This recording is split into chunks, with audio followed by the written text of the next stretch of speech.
then that would be awesome. Thank you. If you do not want to be recorded, please refrain from talking or using the chat feature. If you have questions throughout the webinar, please type them in the chat box on your screen, and we will answer as many as we can at the end of the presentation when we'll have a Q&A section. We encourage you to ask questions and make use of the chat. Okay, so with that, I'll get rolling on today's discussion about the safe system approach. The first of 3 webinars we'll be holding on equity in transportation safety over the summer. So I'm excited to introduce our 3 panelists today who will be providing insight into our use of the safe system approach in community programs. First, we'll hear from Wendy Ortiz, Programs Director at California Walks. Then you'll hear from Kristen Leckie, Policy and Program Analyst at UC Berkeley SafeTrek. And then finally, we'll hear from Marina Ramirez, Community Programs Manager at California Walks.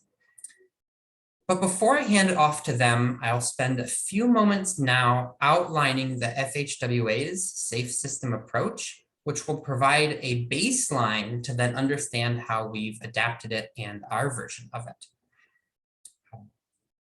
And I do feel the need at the moment to acknowledge my colleague Alma Leyva, who is our wonderful Zoom moderator today as well. So thank you, Alma. Okay, so the safe system approach, what is it to start off with? So the figure on the left is the FHWA's sort of illustration of the safe system approach. And it's what we have derived from that we'll hear about later. So I want to talk about it a little bit right now. First, I'll give you all a chance to sort of read it. You know, we see the 6 principles around the outside, which we'll talk about a little bit. And then we see these 5 safe system elements. And I will refer to these as layers of protection, and we'll see why on the next slide. We'll see why I call them that. But first, I want to talk about why is it becoming more prominent now? Why are we talking about it? Why are we using it? And to start off with, there was a need or is a need for a systemic approach to transportation safety that brings together the different strategies or different elements of transportation safety. The previous approach, which Wendy will talk about a little more, which we sort of illustrated as the 6 E's approach, tended to be a little more siloed. It represented the breadth of different strategies for transportation safety, but didn't provide a model of how they can work together. And the safe system approach does provide that model. So in many cases, it's the same or similar strategies, but it more clearly illustrates how they can work together and reinforce each other rather than being sort of a siloed strategy that's, you know, for one group of agencies or for one group of nonprofit organizations, for example. Naturally, it's becoming more prominent because it's increasingly being adopted by federal and state agencies. Also, it's becoming more prominent because there's a growing familiarity, I think, in much of the US, in this conversation, with safe system principles in other forms, with Vision Zero being the sort of the key one. Obviously, Vision Zero and this very first principle, deaths and serious injuries are unacceptable, are obviously they're the same thing, or they're very, very close to one another. And so there's already these safe system principles emerging in the United States and being talked about more and more. And so then the next natural step is to look at the safe system approach and see how to make the principles sort of hit the ground running. And then finally, and this one's important to me, is that there's been significant successes sort of number-wise, data-wise, internationally.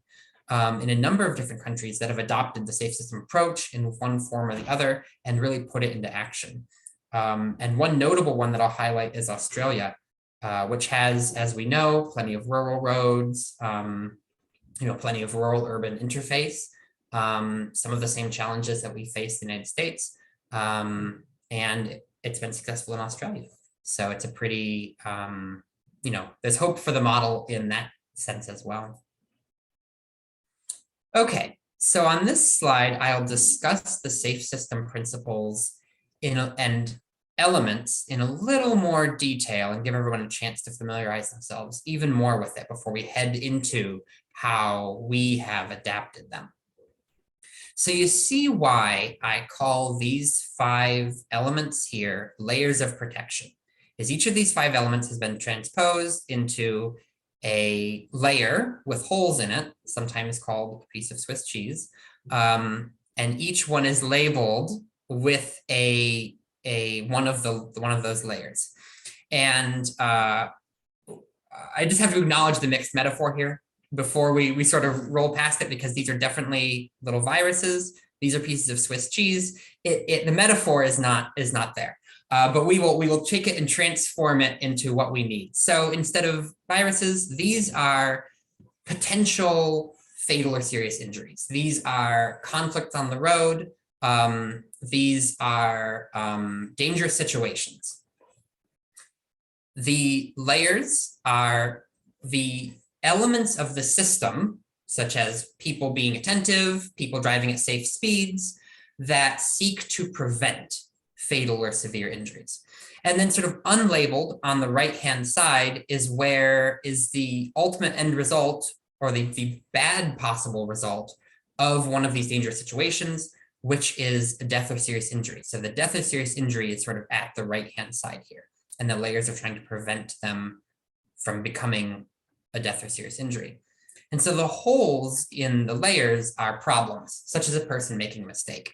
And so that brings in our second element here, humans make mistakes, which is a very clear illumination of the fact that there are imperfect layers, and every layer is actually imperfect. People make mistakes. People may also make mistakes when designing a vehicle. Roads may be imperfectly designed, again, because humans make mistakes.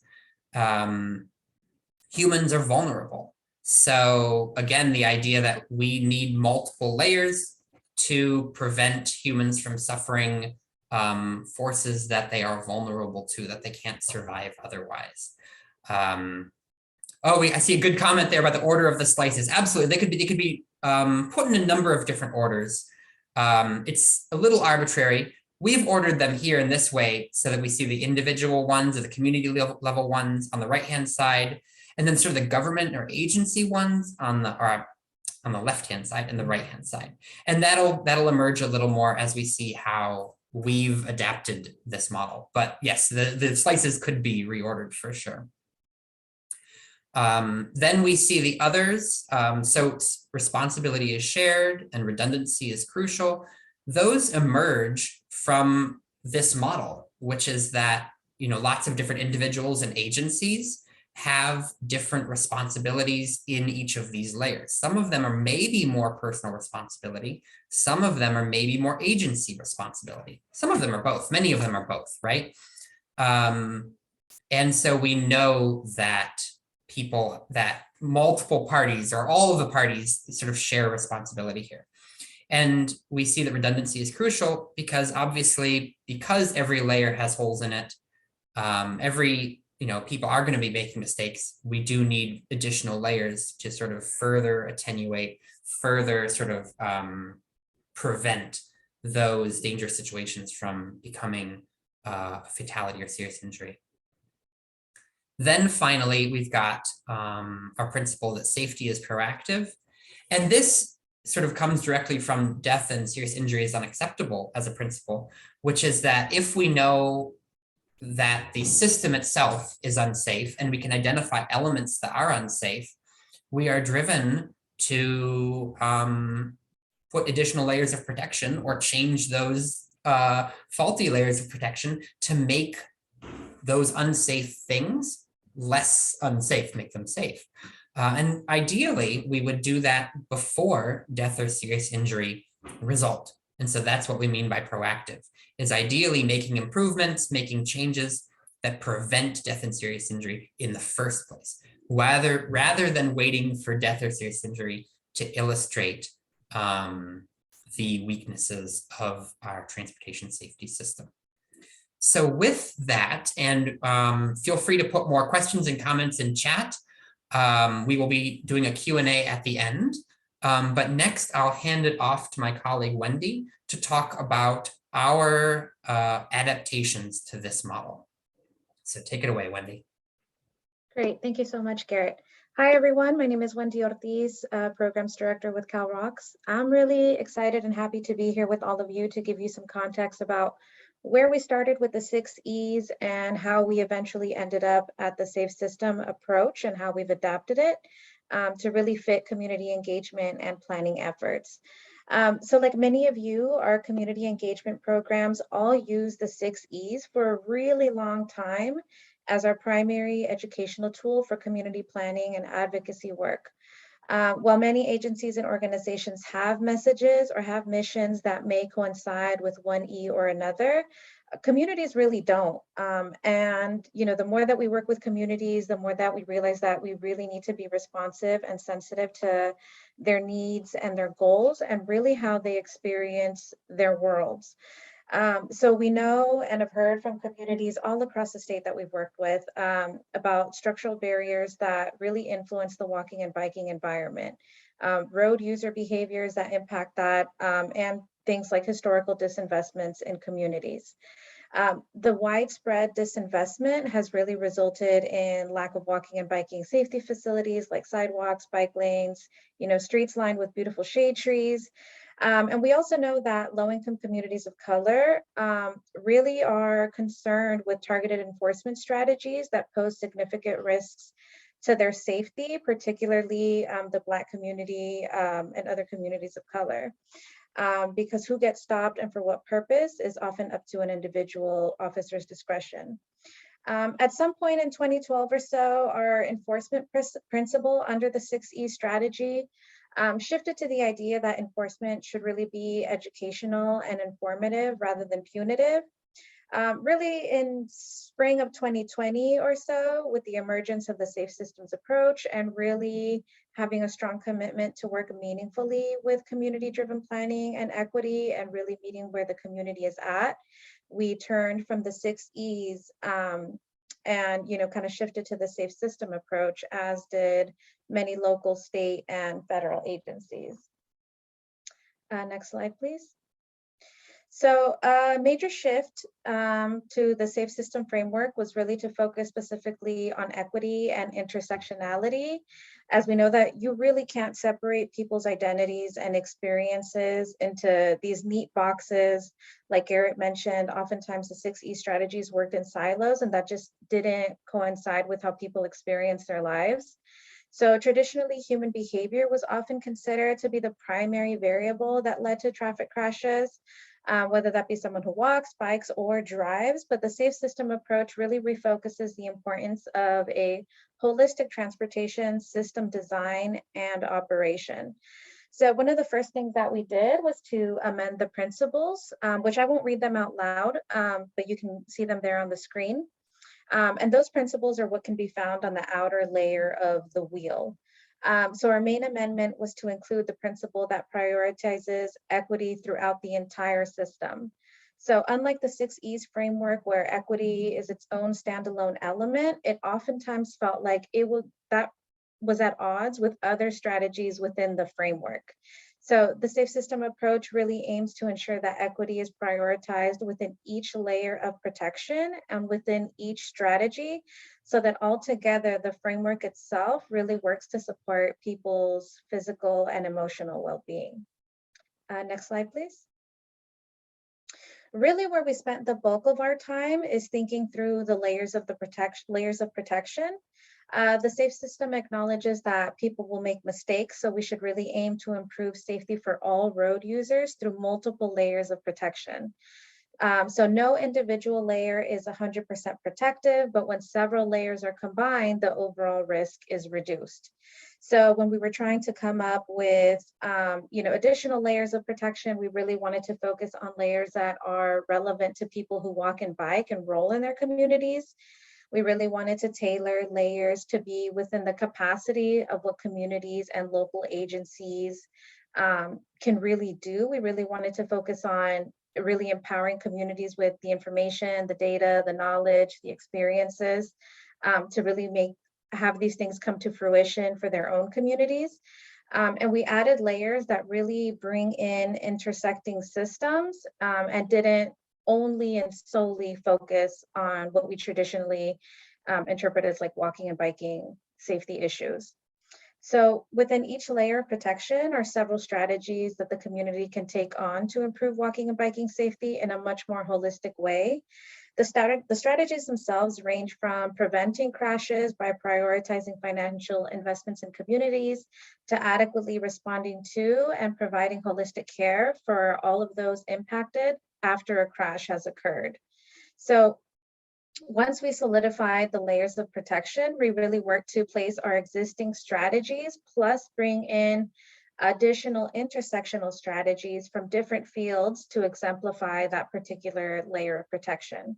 So I won't get into the strategies at this point because my colleagues Kristen and Marina will take us into a much more detailed and real world application of the framework. But I did think it, or we did think it was important to be able to share, part of the history, like where we were, how we got to where we are now. And then I'll hand it off to, I believe, Kristen, to talk about how to bring the SSA to the community. Thank you. Thanks, Wendy. So my name is Kristen Leckie, and as Garrett mentioned, I am a policy and program analyst at UC Berkeley SafeTrack. So I'm going to start us off and help us start to answer the question of how we brought it into the communities that we work with. So how do we bring the safe system approach to the community? So I will go through a few resources that we worked on as a way to kind of bridge the gap. Could I get the next slide, please? So with our move towards a program-specific safe system approach, we really wanted to work to highlight the importance of the community's role, as Wendy was just talking about. So previously, the focus was on transportation professionals to work through planning processes with the safe system approach and present potential solutions to communities. So I've heard this a lot from communities where they'll have a planning meeting and they're presented with 3 different options and they're supposed to choose which one they prefer, right? Rather than having them there at the beginning and having them learn about the safe system approach and really use it to the ways that would be most useful for them. So within our program, we name and recognize the community's key role in that planning process and how imperative it is for them to be able to co-create those walkable, bikeable communities and spaces that actually fit their needs, right? They're the experts of how their communities should look like, so they should be a part of the process from the get-go. So one key resource that we put together was this policy brief that's on the screen right here, conducting community engagement with a safe system lens. And so there are a few resources available that directly talk to how to engage with communities now that the safe system approach has been widely adopted and even more so in the past year. So while engineering strategies and improvements are the most recognizable transportation components of the approach, there are actually numerous different ways that communities can connect directly with safe system efforts. And so some of these are on the screen. So the community can take a pretty active role when they're with forming pedestrian and bicycle advisory committees. They can help and put on safety education and encouragement activities. So think like bike rodeos, those are pretty popular with folks, a way to bring the community together and learn safety, best tips and practices for biking, and also just to get a bit more into the behavior and changing behavior. So folks see biking as easier and a nicer way to get around. They can also conduct community-led walking and bicycle assessments. So if there are issues or safety concerns, they can go out in the community and really work through and create those assessments to put together a list of their concerns and start to look at strategies within the safe systems approach that could help them address those issues and make the corridor or street that they're working on or community as a whole safer or more comfortable to walk or bike. They can also implement safe speed messaging campaigns, and these are really great because you can work with kids or local artists in the communities as well to create the actual messaging and the artwork for it. And so the community can be a large part of that process.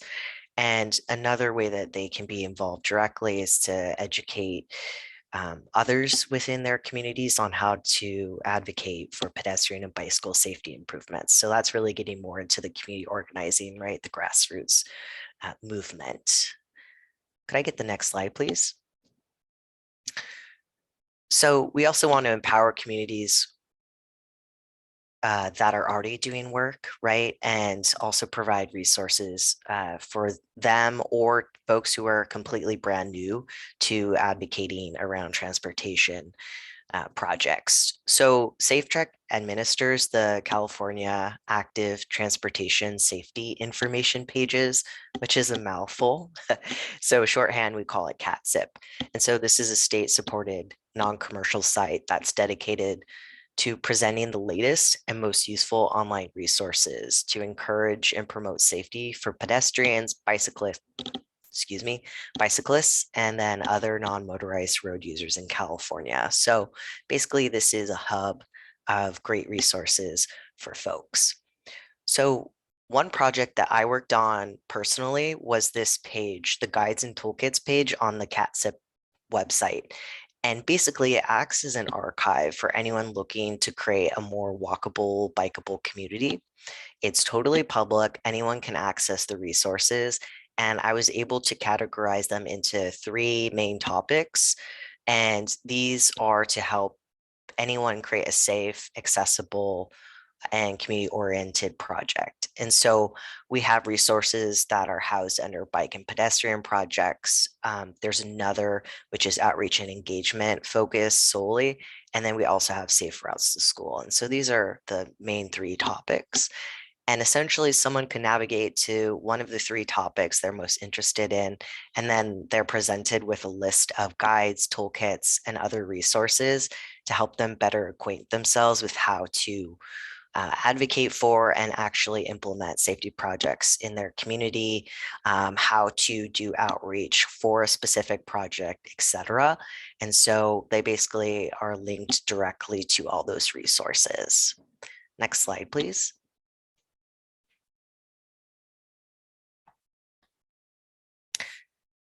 And I also work directly with our community pedestrian and bicycle safety training program, also known as the CPBST. And so for the program, myself and others on the team put together this toolkit. And this is really initially was focused for the participants of the program. And the goal was to create a resource that could act as a starting point for anyone looking to plan a more comfortable community for those walking and biking. And it's essentially a table of potential community improvements that they can implement in order to reach their specific safety goals, to address specific concerns in the community based on either personal experiences, data around crashes, etc. And to make it easier to navigate, we tagged each improvement or each safe system strategy with keywords to help folks decide which ones they want to specifically look at, because it is a larger document.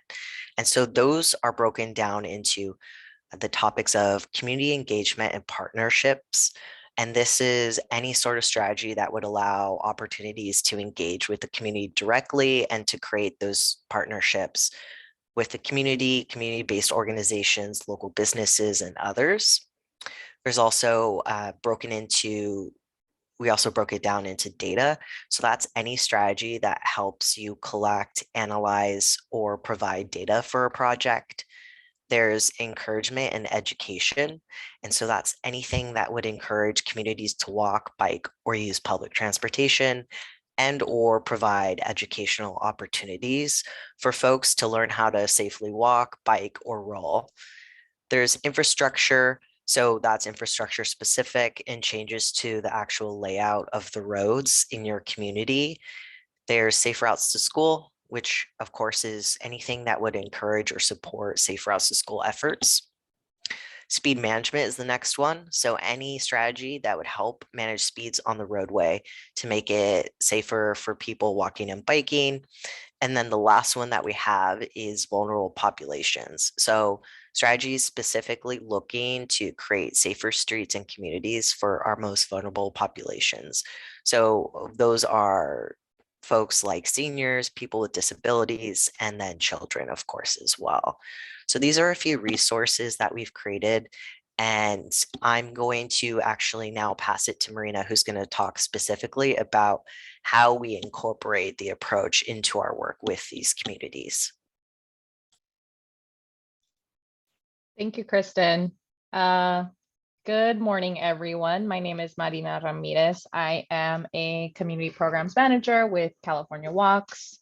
And starting off, so we talked about how we have modified the safe system approach, but I'll talk a little bit more about why, and as Kristen mentioned, how we implement it in communities. So we modified the approach really to center people that are walking and biking, and to make it more accessible for working with community groups and transportation professionals.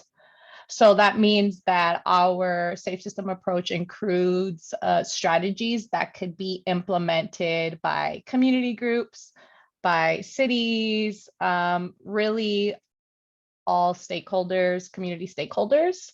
So the transportation system is for everyone, but transportation planning has not been. And many of the tools developed by the FHWA safe system approach were designed for transportation agencies to lead the change. But we know that everyone is responsible for road safety. And the most sustainable safety improvements include all community members in the planning process. And this includes which improvements should be made, where they should be made, how, etc. Our programs consist of planning committees that are made up of resident leaders, neighborhood groups, PTAs, schools, local city staff, county, elected officials, right? So there's a wide array of coalition, or I should say community members that are involved. And again, that's why our strategies really vary in how they can be implemented. Can I go to the next slide, please? Thank you.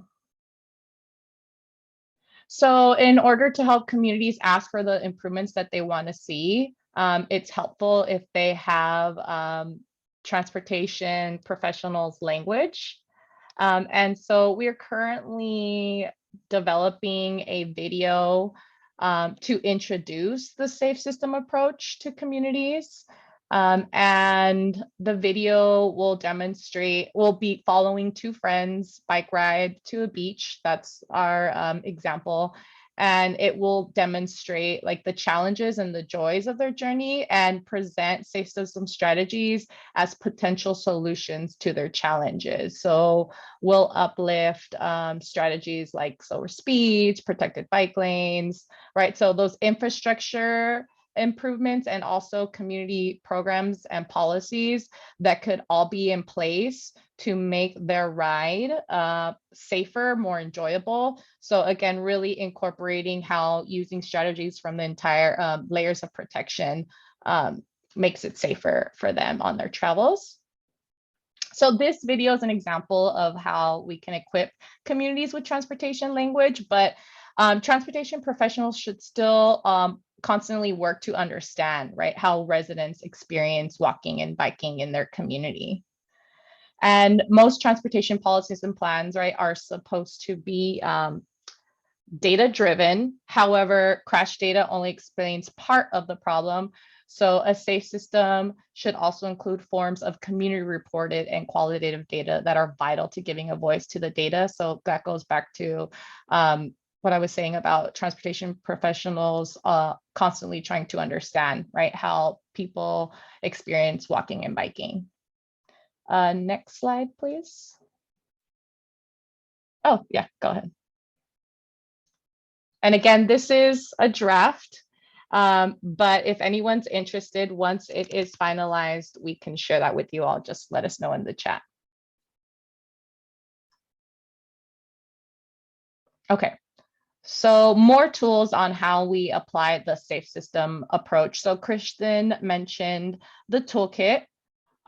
So we could talk more about the TikTok videos that we have developed and the Loteria, aka the bingo game.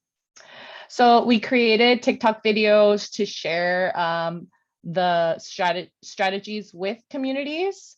And I don't know if anyone has seen it, but there have been a lot of commercials on TV referencing how the slogan is TikTok taught me commercials.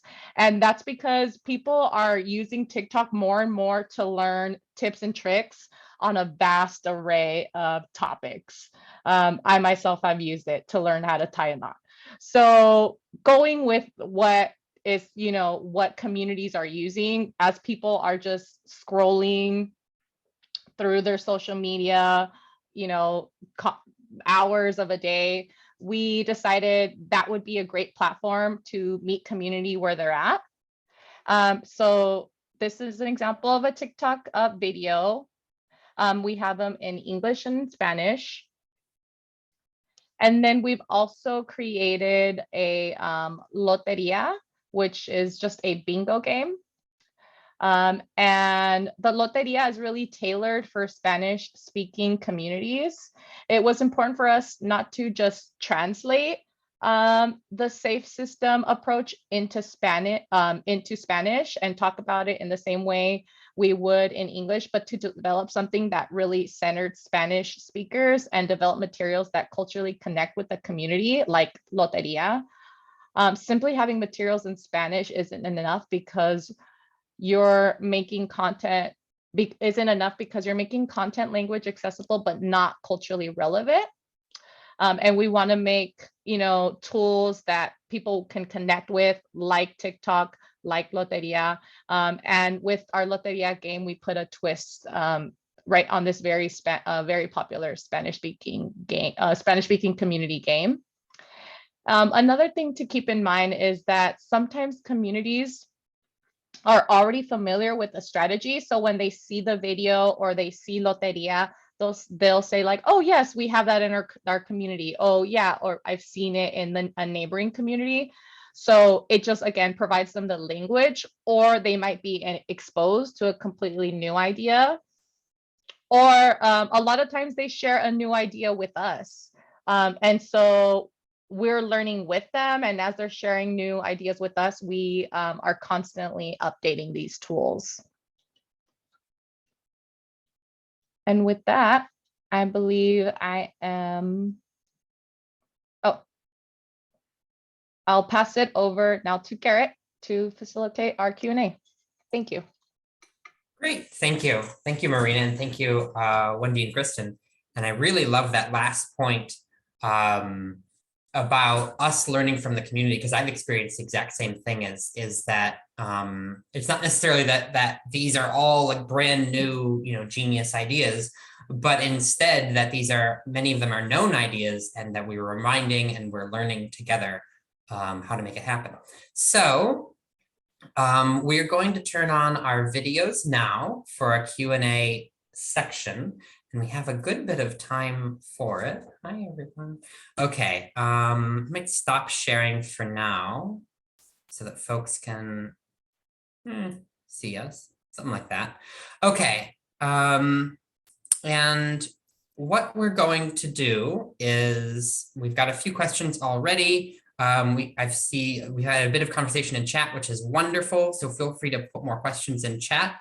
And what I'm going to do is toss out questions to our panelists and discuss and explore sort of our safe system approach a little more.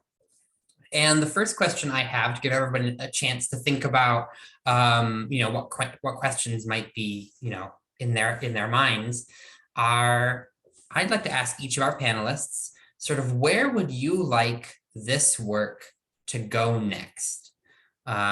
Or to ask it another way, what is your vision of the future, either for us using the safe system approach, or maybe at a different level for potentially an agency using the safe system approach.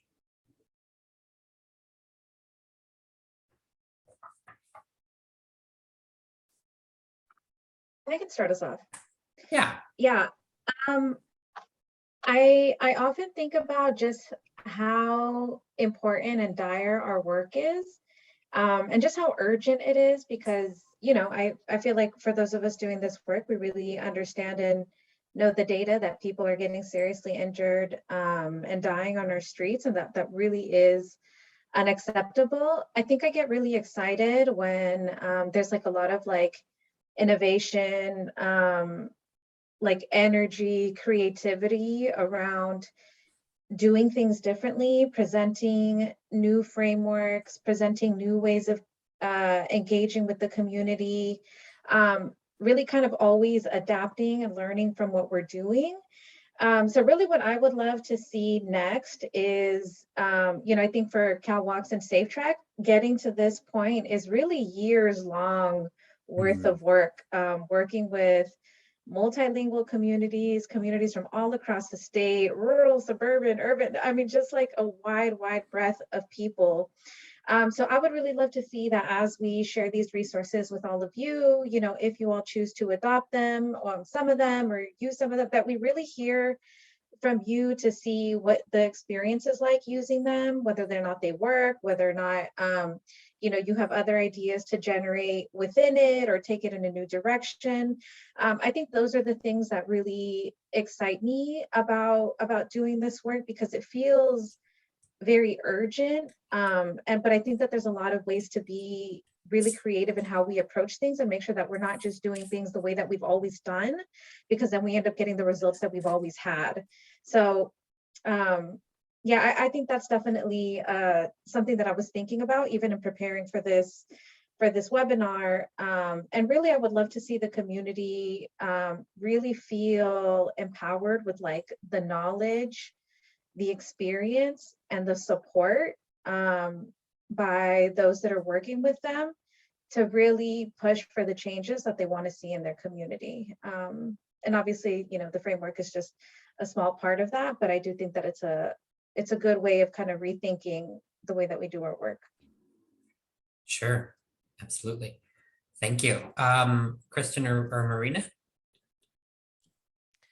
Yeah, I think Wendy had a lot of great points, and I was thinking pretty similarly that I see the approach as a starting point, and we've been able to adapt it in a way that helps us work as best as we can with communities. And so I'm really interested to see where others might adapt it and what that looks like, and putting those together and learning about others' lived experiences with it and the changes that they've made, just to get a better understanding of all the different ways that the approach can be used.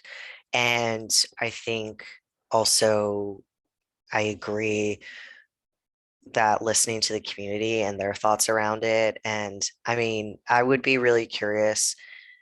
It would be different community to community, but if they were putting together their wheel, what would they include? Is there anything that isn't in that wheel that they think should be? Yeah, I see it as a starting point, and I would be really interested to see the different ways it can exist and still help folks reach safety goals, of course, but I think that it has to be flexible based on who you're working with. We can't have like a cookie cutter approach. We have to be really cognizant of who we're working with. And if we aren't flexible, that's when we can implement a million different things in the ground, but if the community doesn't want it, we've seen it not work. Like the safety goals aren't aligned, or it doesn't work in the way, or safety soft hit posts are run over and they're not the actual approach, and people actually want something like safe passage programs to help them cross the street. They don't need, you know, a protected bike lane. So it's so different, and we have to be really flexible. Building off of that, sorry, Garrett, building off of those comments, I reflect on okay, how can we gather more voices, right? That's what I heard from Wendy and Kristen, like hearing from more people, their experiences, more communities. I think about application, and I think about um, how we could actually gather that information or hear from communities. And I think about the barriers of community engagement, time, right? How low income communities versus higher income communities, who has more time to engage, who has more time to provide their feedback. And I understand like road safety is a life or death situation. But low income communities or communities that don't have time, right? We ask them to give up their time that they could be spending working. And so for some communities, that's just not an option. So I think we always talk about how do we meet them? I think compensating communities for their time to provide feedback is something that I would like to see more of, compensating those communities, or finding some other ways to, again, eliminating barriers. We talked about some examples about eliminating the language barrier, right? Eliminating like the time barrier with a little bit with the TikToks, but that's on education. I'm thinking about collecting those voices, right? Collecting their experiences. So Fabulous, thank you. Wonderful, thank you, all of you. Okay, so actually thinking about barriers and languages, we have a number of questions in chat, and I'll start with one very nuts and bolts question. Are the toolkits and guides that we shared or that we talked about available in multiple languages? What is the status of those? Yeah, and thanks, Catherine, for putting this update in the chat. So specifically, the CPBST toolkit right now is being translated into Spanish. And in terms of other resources, we are able to provide our workshops and the resources that go with those in different languages based on community needs. But another resource that I shared was the CATSIP Guides and Toolkits page. And right now it's all in English, but as we collect more, or as we're creating more resources, we are putting those there. But definitely that is a great project in the future, is to really try to build that out, right? Because that's a huge barrier in itself. If you're trying to work with a community and you're only providing resources in English, and that's not their first language or they're monolingual, then there's a huge gap. You can't really successfully work with folks, right? I'll also just expand on this point that Caro, our co-ED for CalVox, added in the chat. We also just released our Diccionario de la Calle, which is also just so many years worth of work in one place. It's essentially Diccionario de la Calle translates to Dictionary of the Street. So it's our Spanish glossary, active transportation glossary. You can find it on our website. So if someone can put that in the chat, I think that would be super helpful. Again, that is a living, breathing document. It's definitely more tailored. They're not always direct translations, because that may not always make the most sense to say something in a direct translation. So oftentimes the terms are more descriptive in terms of like how people would actually understand them and how people already talk about them within their communities. So I do encourage all of you to check that out. Again, living, breathing document. So if you ever have other ways that you say something, we're always open to those suggestions as well. And then I know we're creating TikToks in English and Spanish as we go along, and that process is still ongoing. I know the CPBST team has really focused on infrastructure, and we'll be moving on to community programs and other non-infrastructure pieces to be able to have that like in video format, things like that. Awesome, so much exciting stuff. Thank you. So I want to go back up to one of our first questions from Philip Armstrong about, which really gets at this idea that we're continuing to discuss about involving the community. And Philip, you said that that's been uneven due to various constraints. And we would be interested in, I saw you unmuted. So yeah, if you want to expand on that and discuss some of those constraints, and maybe we can then, I can throw that to the panelists and we'll discuss it. Yes, okay. Yeah, thank you for the opportunity to provide some input. So the community that I live in has been fortunate in having a lot of resources to do the assessments and the workshop and Safe Routes to School.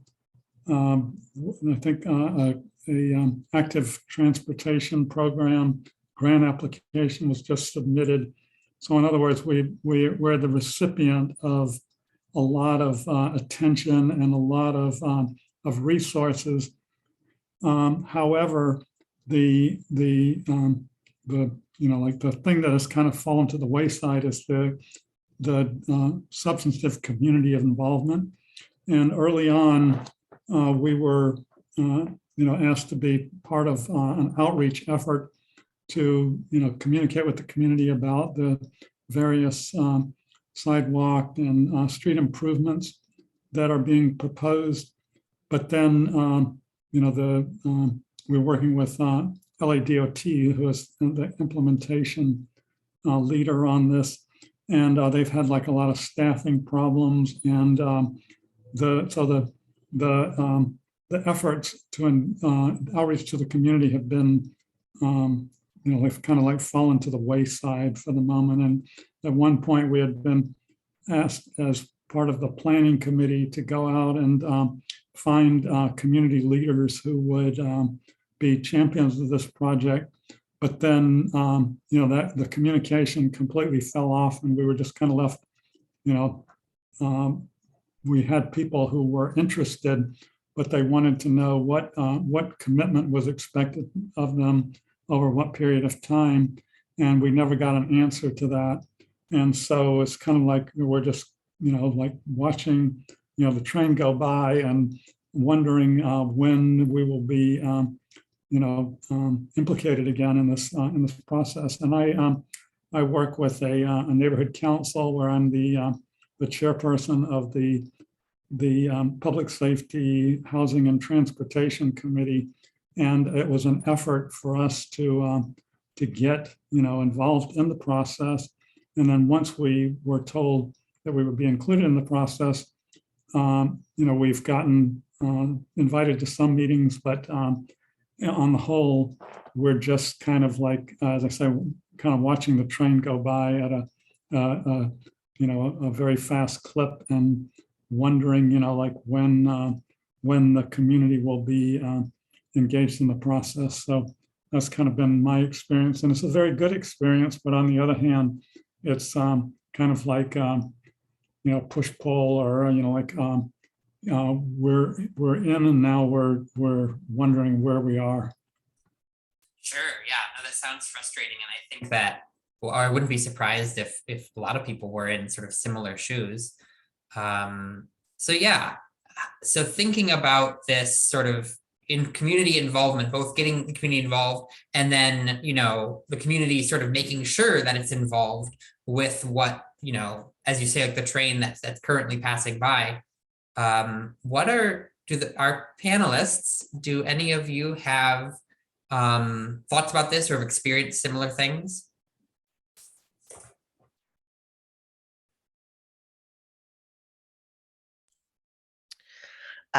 So I think that one lesson learned I have is that communication is key, and being as transparent and laying out the actual commitments.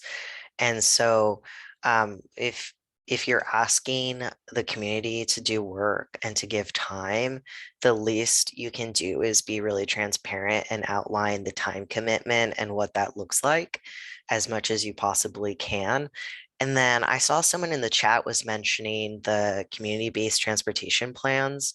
And so I have experience in San Francisco. And so you can't compensate people for showing up, but what they do pay for is for basically community leaders, especially from community-based organizations, and they put together a panel of folks and they're kind of a core circle in the planning process, and they're supposed to represent what needs the community has, and they're supposed to communicate out with the communities and all of that. And I think that what I've learned through that and what I've seen is that working with community-based organizations is a starting point. It doesn't include the entire community, but in terms of like compensation, working directly with a CBO is really great if you don't have the connection to the community, and it's a starting point. But just naming that, it's just a starting point, right? And then in terms of, yeah, if you're a community member and you've been promised something, or you're basically, they're not coming back to you in terms of getting your feedback and all of that, I will say that staffing can be a big issue, especially if you're on the advocate side or the community side. If staff changes can really halt the process, or if a staff person leaves and they were your go-to and then someone takes their place and there's not a relationship created with that new person, it can really affect a project. So maybe not a solution, but I hear you, Philip, and I've been there. If I can also add to that, yeah, this is definitely something that we also experience. I'll ditto everything Kristen mentioned, and also say that we really do need a serious commitment to not letting the train go by without the community. Like oftentimes we do have to just put a hard stop onto what we're doing and being like the people are not at the table. And so we just need to stop for a second and really, kind of stop the train from moving.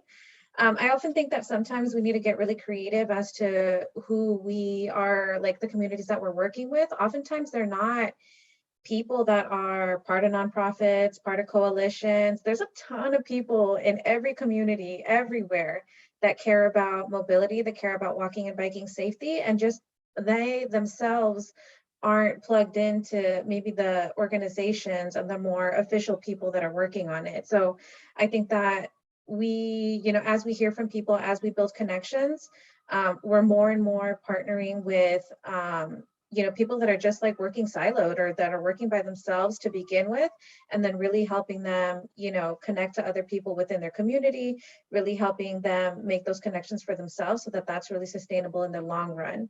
I will also highlight a point that Marina made earlier about compensating people, and also say that I saw someone in the chat saying that oftentimes our funding sources don't allow for that, which is very, very real. And I think, we have a commitment to finding other sources so that we can compensate people for their time, because that is a huge barrier and just such a real factor of why it's very difficult for people to get involved in a sustained way.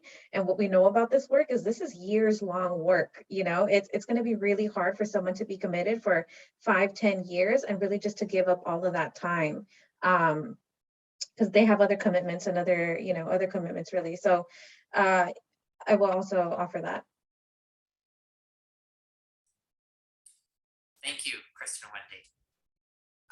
Okay, so continuing on our discussion, John's put a couple of really good questions in chat and gotten some really good answers and some really good resources. But I wanted to amplify one thing that you wrote, John, which was, it seems, you wrote, seems like a safe system approach is dependent on locating like micromobility or grassroots champions with the time, energy, and big long-term patience. And so I wanted to ask the panelists about that.